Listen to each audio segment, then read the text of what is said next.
Good morning to all. I hope आपकी सारी queries जो हैं क्लियर होती जा रही होंगी और आप लोगों को जो भी मैं समझाना चाह रही हूँ वो समझ में आ रहा होगा।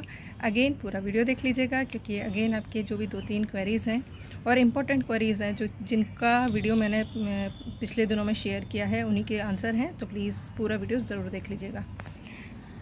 पहला सवाल है कि मैम बायो एंजाइम स्प्रे करने से क्या होता है। तो मैं नहीं, मेरे जैसे सैकड़ों लोग हैं पेज पर जिनको एक्सपीरियंस हो चुका है कि बायो एंजाइम स्प्रे करने से क्या होता है। देखिए, पौधे के जैसा एंजाइम हम लोग लेते हैं और हमारी बॉडी एक्टिव रहती है और वो सारे चीज़ें करती है जो हमारी लिए ज़रूरी होती हैं। सेम पौधे का प्रोसेस होता है, वो जो चीज़ें उनको प्रॉपर तरीके से मिलती रहती हैं उसके रिज़ल्ट में ये सब मिलता है। ये देखिए मल्टीपेटल ब्लू कलर का अपराजिता, अभी सीड्स देखिए नहीं बन रहे हैं इसमें, तो बाकियों में थोड़े बहुत बनने शुरू हुए हैं। तो प्लीज़ फूल देखते ही बीज की डिमांड मत करने लगा करिए, जब होंगे तब मैं डेफिनेटली आप लोगों के साथ शेयर कर देती हूँ। ये है दूसरा पौधा, ये देखिए इसमें भी कितने अच्छे से ब्लूमिंग हो रही है।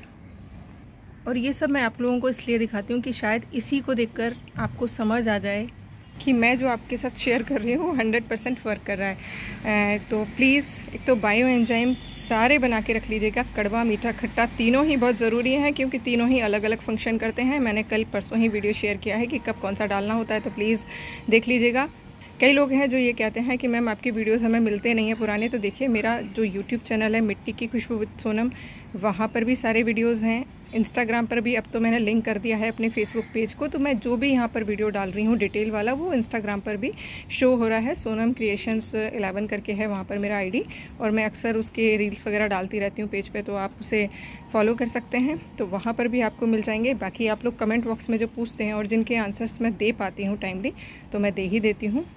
देखिए, एक तो किसी भी चीज़ का शॉर्टकट मत अपनाइए। शॉर्टकट हो सकता है आपको सफलता दिला दे, लेकिन ऐसी सफलता नहीं दिलाएगा जो कि लॉन्ग टर्म वाली होगी। ये मेरा मानना है, पर्सनल एक्सपीरियंस भी है, क्योंकि भाई मेरे को तो कोई भी चीज़ मिलती है बहुत मेहनत करके मिलती है, तो मैं मेहनत में बिलीव करती हूँ, रेगुलर करती हूँ।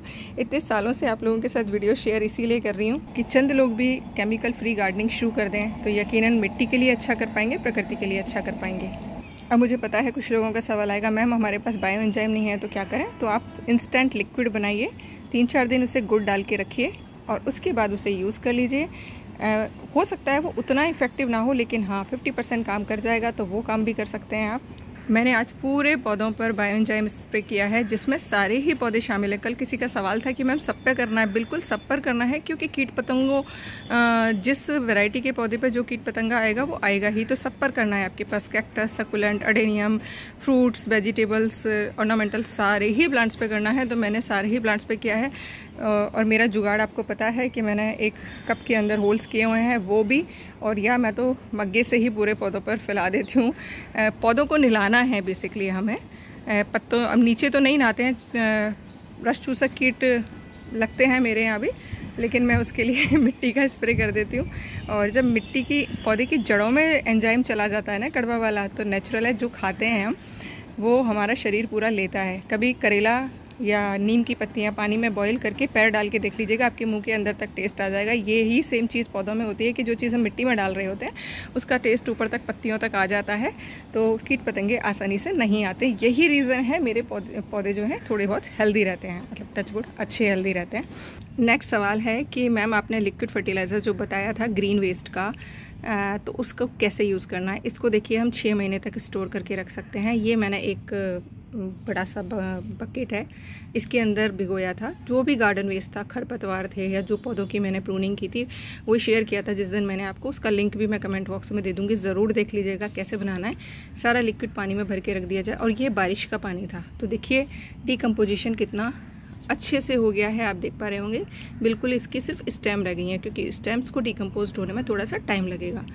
और इसके अंदर ना ही मैंने गुड़ डाला है ना ही डिकम्पोज़र डाला है। अगर वो चीज़ दोनों चीज़ें डाल देती तो और भी फास्ट डिकम्पोजिशन हो जाता। बट हाँ, वो नहीं डाला है तो भी इसके अंदर मेरे यहाँ तो देखिए स्मेल नहीं आई है, क्योंकि मेरे बिल्कुल ओपन टेरेस पर रखा हुआ है। अगर स्मेल आती तो मैं टेरेस पर काम ही नहीं कर पाती, ना ही मैंने इसको रोज़ चलाया है, कुछ नहीं। बस मैंने एक प्लास्टिक की इस पॉलीथीन से ढक कर रख दिया था, इसके ऊपर ये 2 पीसेस कार्डबोर्ड के रख दिए थे प्लाई के, और बस ये ढका रहा था। और ये देखिए इसके अंदर इतने सारे, अगर अब मैं टेस्ट नहीं करा सकती इसको, नहीं तो अगर मैं टेस्ट कराऊँ तो अरबों खरबों की संख्या में इसके अंदर माइक्रोब्स पैदा हो गए हैं। और नाइट्रोजन का बेस्ट सोर्स बन गया है, क्योंकि नाइट्रोजन इसके अंदर अभी सुरक्षित है। आपको पता है सॉल्युबल नहीं होती है इजीली नाइट्रोजन, क्योंकि उसे हवा में इतनी नाइट्रोजन है, फिर भी पानी के साथ वो बारिश के साथ ही नीचे आती है। और इसको फिक्स करने का जो काम करते हैं वो करते हैं मिट्टी में रहने वाले माइक्रोब्स। इसीलिए आप लोगों से बार बार कहती हूँ कि मिट्टी पर काम करिए, माइक्रोब्स पर काम करिए। जितनी ज़्यादा वैरायटी के माइक्रोब्स आपकी मिट्टी में पैदा हो जाएंगे, उतने ही अच्छे आपके पौधे रहेंगे, क्योंकि आपको कुछ चीज़ ऊपर से ऐसी कुछ करनी ही नहीं पड़ेगी। मिट्टी का जो पौधे का जो भी वेस्ट है पौधे मिट्टी के अंदर जाएगा। जो माइक्रोब्स हैं, कोई सल्फ़र प्राप्त कराता है, कोई जिंक कराता है, कोई आयरन कराता है, कोई नाइट्रोजन कराता है, कोई पोटेशियम कराता है, वो सब के सब पौधों को मिलेंगे और आपके पौधे हेल्दी ग्रीन रहेंगे। तो प्लीज़ मिट्टी पर काम करिएगा। अब इस लिक्विड को यूज़ कैसे करना है, देखिए ये बहुत ही स्ट्रॉन्ग फर्टिलाइज़र बन के रेडी हुआ है। तो मैं इसको एकदम पूरा का पूरा एज इट इज़ नहीं डाल सकती हूँ, चूँकि एक महीने से भी ज़्यादा हो गया है इसको रखे हुए। तो ये बायोएंजाइम की तरह ही स्ट्रॉन्ग बन गया है। तो मैं क्या करूँगी, कम से कम 25 लीटर में आधा लीटर सफिशिएंट है, वो मैं मिक्स करके सारे पौधों में डाल दूंगी। तो 1 महीने तक मुझे नाइट्रोजन के लिए कुछ भी देना नहीं पड़ेगा। ऐसे ही आप पूरा एक 50 लीटर का बकेट बनाकर रख लीजिए, कोई ड्रम हो तो उसमें बनाकर रख लीजिए। अभी भी टाइम है, आपको खूब सारी वीड खरपतवार पार्कों में उगी हुई मिल जाएगी, उसको लाइए। डिकम्पोजर है तो बहुत ही बढ़िया है, नहीं है तो थोड़ा सा गुड़ डाल के रख दीजिएगा। और थोड़ी सी पीपल के पेड़ के नीचे की मिट्टी या बरगद के पेड़ के नीचे की मिट्टी, जिसके नीचे झाड़ू ना लगती हो, वो ला के डाल दीजिएगा। आपका इतना शानदार सॉल्यूशन तैयार हो जाएगा। और ये चीज़ें मैं ऐसे ही नहीं बता रही हूँ आपको, क्योंकि मैं डालती हूँ अपने पौधों में और उसका रिज़ल्ट आप लोग रेगुलर देखते ही हैं।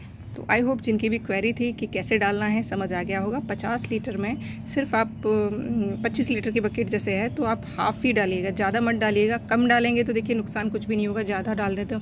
वैसे तो नेचुरल चीज़ें ज़्यादा भी नुकसान नहीं करती, फिर भी पहली बार डालें तो थोड़ा सा ध्यान से। और देखिए आपको याद होगा मेरा एक कोकोनट शेल जिसके अंदर मैंने ये एस्पैरागस लगाया था। तो देखिए इसके ये कंद दिख रहे हैं आपको छोटे छोटे से, ये मॉस दिख रही होगी। और इसको ये तो देखिए बहुत छोटा था, तो इसको एक ये मेरा ख़राब बाउल था जो कि नीचे से बिल्कुल टूट गया था। इसको मिट्टी के ऊपर रखकर मैंने इसके अंदर मिट्टी भरी और इसके ऊपर लगा दिया है। बारिश के कारण देखिए कितनी बढ़िया मॉस जो है हो गई है।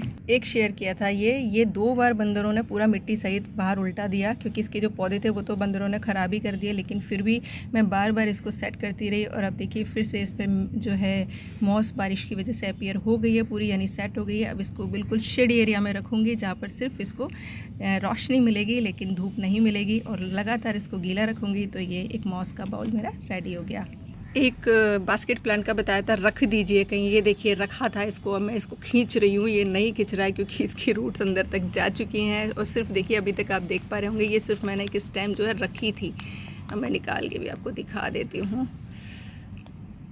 ये देखिए अंदर चली गई थी रूट्स। तो ये है, बहुत आसान होता है पौधे लगाना, सिर्फ तरीके सीख लीजिए, यकीन मानिए बहुत आसान हो जाएगी गार्डनिंग।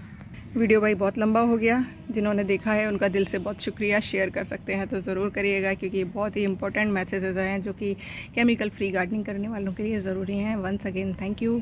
चैनल पर बने रहिएगा अगर वीडियोस पसंद आते हैं तो।